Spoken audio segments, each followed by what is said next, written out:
Thank you for coming to walk with me today.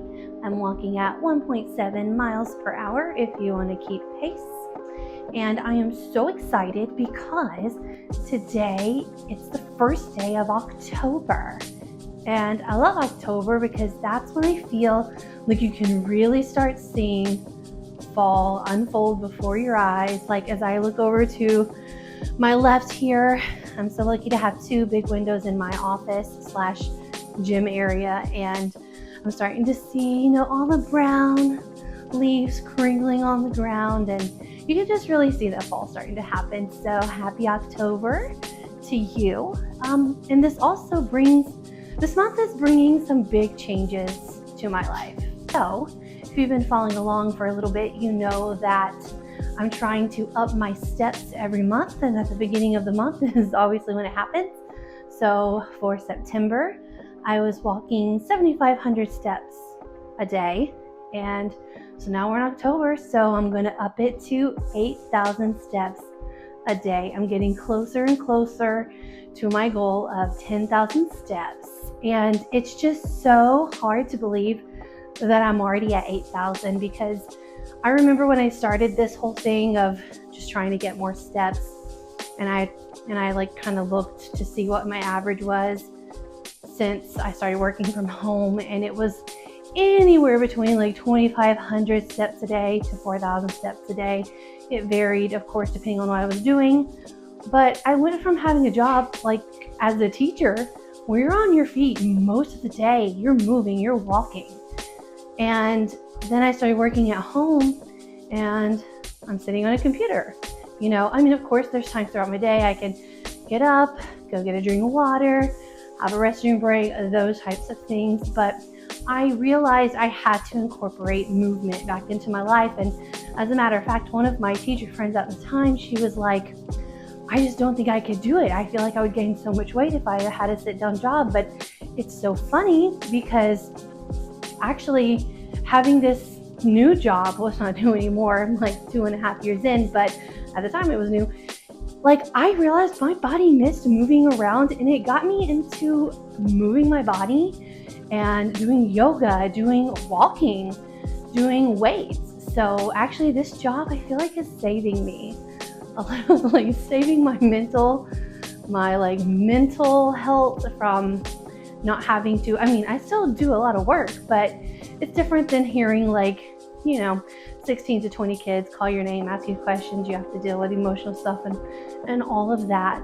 Now I'm dealing with organizing my tasks and making sure I get all my work done. So it's just different, but it turned out to be such a great thing for my health, because since I started this job, I stopped gaining weight pretty much altogether. Probably because my cortisol went down from having less stress, honestly, and some other factors as well. But it gave me the opportunity to walk with a purpose, we'll say, because I've mentioned before, there's some meetings I can walk in, there's some tasks that I do that I can walk and do. So it's been really good for me. So if you have to go into an office, although I'm sure some offices are okay with it and have walking pads or some sort of way to get movement as well.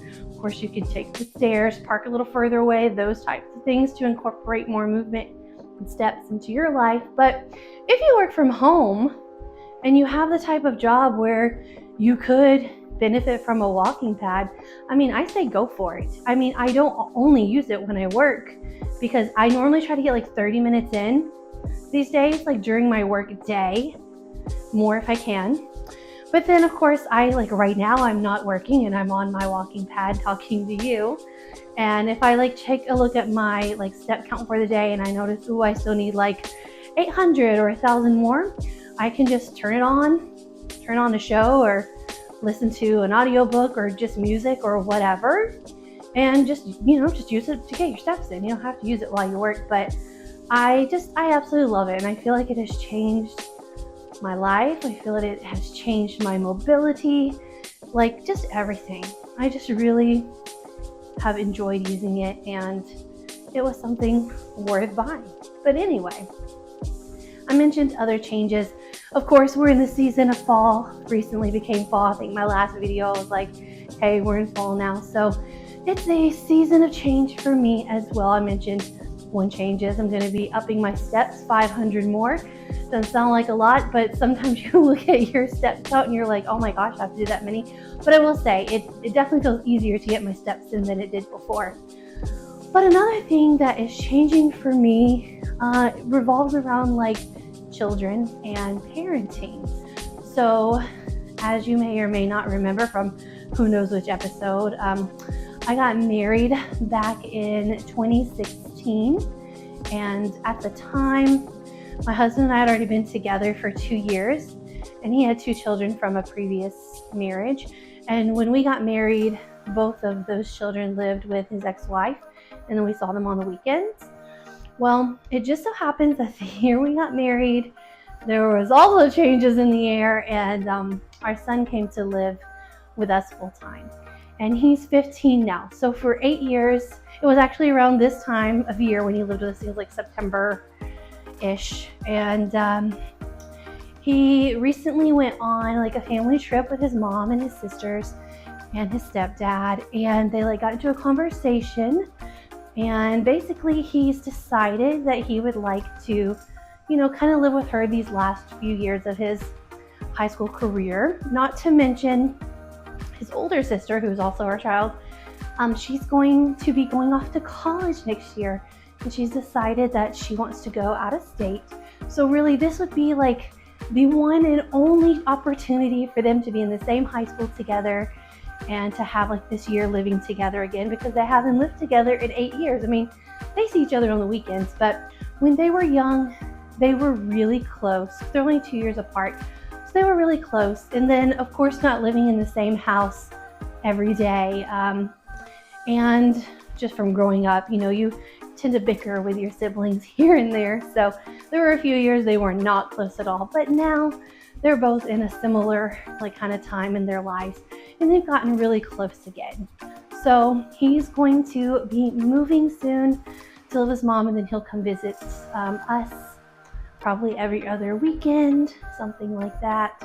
But it's going to be a big change. You know, you're used to having, I mean, he's a teenager now. Honestly, he spends a lot of time with his friends instead of with us. But of course, we still see him every day. We have dinner with him and watch shows with him. And on the weekends, we do some like when his grandparents will come over and we'll play cards, you know, or games in general. So it'll just be really different. We're kind of going to be like empty nesters like throughout the week. So I think it's going to be a really interesting change for us. And in a way, it's almost kind of nice because, you know, we got married in July of 2016. Like I said, he came to live with us, I think it was September 2016. So we never had that like newlywed time. And, you know, it's been a few years now, but I think it'll be nice to incorporate more like date nights or things just to help us like bond even more. It'd be nice to include like date nights or just things you might do as a newlywed. I think it might be nice for us to have that. So I am looking forward to that. Of course, I will miss him living here, but it's part of life. At some point, your children get to a certain age and they can make some choices for themselves, such as my daughter wants to go out of state for college. Obviously, we'll miss her a lot as well, but I know we'll visit, she'll visit, and everything will be good. She does think that she'll probably want to come back and live in the area when she's done, but she might change her mind because I moved about an hour away to go to college, like halfway through my college career, and I never went back home. So given I'm an hour away, she's trying to go somewhere. I don't know exactly how far, maybe like 4 to 6 hours away. So yeah, we'll see. But I really think that will be a good experience for her. She's the oldest, so in a way, you know, if you're the oldest, or maybe you have an older sibling who have told you this before, because I'm the oldest sibling, you feel a lot of responsibility as the oldest sibling, and you often feel the need to help whether it's you feel like it's helping and your younger siblings feel like it's bossing them around, but you often end up helping them out, whether it's with schoolwork, friendship advice, fixing your lunch. Just things you might do as an older sibling. So she's had that role now for a long time. So I think her going off to college, she'll just be more independent. She, of course, will still be a sister, but she won't have as much or feel obligated to, do those types of things. And she can just kind of have a little freedom and all of that. So I'm really excited for her. She actually finds out this week if she gets in or not. So fingers crossed for her. She's really excited. And yeah, just keep me in mind as I go through these changes of having a teenager live in my house to basically it being my husband and I and 2 dogs, because it's going to feel different. I imagine it'll be a little quieter around here. So another change, as I said, it's the season of change in my life, is how I'm dealing with food. So I am on a walking journey, I am on a health journey, a weight loss journey, all of it. I've been in one for who knows how long, but for I think I was tracking, it was up to day 200 or something. I was tracking my calories on an app called Lose It, which cool app, I like it, it's fine. A lot cheaper than MyFitnessPal if there's one you want to pay for. Both of those options have free capabilities. But for scanning and that kind of stuff, you do have to pay a little more. But if you are looking into MyFitnessPal versus Lose It, they are so similar, but Lose It is much cheaper. So I say look into that if you're interested in doing that. I think it was really helpful for me because it showed me that I was eating more calories than I realized. And it kind of helped me too because I started weighing my food because of that, and then I could really see oh, that's what a serving size really looked like. So I'm really glad that I did it. However, for most of those 200 days I was tracking, I wasn't staying in my calorie deficit. I was supposed to be, but I wasn't. I was just tracking it, for knowledge, and then at some point I was okay, now let me try to stay in there. And I would plan my day in advance sometimes and somehow still end up not in my calorie deficit. So if you remember, I mentioned that my best friend Nancy and I were doing a podcast together, and we had some conversations in that podcast. One of our episodes is about food and our relationships with food, and that kind of spiraled a conversation of what's the root issue with me and food. And Nancy thought it was about having control, because I'm the type of person who normally plans when and where I'm going to meet my friends, and I keep things really organized. So I'm really into, I guess, having control of my environment and my schedule. So I ended up talking to my husband about it, because I'm hey, you're here, you see me every day, what do you think is my issue with food? And he automatically went, FOMO, you have food FOMO. And I'm oh my gosh, you're right, because I'm really into Coca-Cola, and I have been pretty much my whole life, which I wish I didn't have it so much as a kid, because maybe I wouldn't be into it now. But I can be all prepared in my mind to go out to dinner with my friends or my family, and I'll be oh yeah, I'm gonna get water there. And then if I get there and someone else gets a drink, it doesn't have to be that they even had a Coca-Cola. They can get a tea, a Sprite, whatever. If they're having what I would consider a fun drink, then I feel like I'm missing out, and I want a fun drink too. So all of this spiraled me to looking into food FOMO and trying to figure out what could I do to kind of heal this. And I came across a really good podcast, and it's been so helpful. Also came across a YouTube channel that was very insightful for me, and I have changed the way I'm managing myself and food, and I have actually lost 5 pounds this month, something that I haven't seen happen in years. Because as I was teaching, those last few years of my teaching career, I think I've mentioned this before, but my weight steadily kept going up. My cortisol was up because I was so stressed. I wasn't taking any time to take care of my body in terms of making sure I was eating correctly, making sure I was moving. None of that was happening. So I steadily gained weight in those last few years, and quite a bit. And COVID was part of that as well. And so once I stopped teaching and started my new job, my stress went down. I was able to have meals at appropriate times and could eat when I actually needed to versus being rushed as a teacher.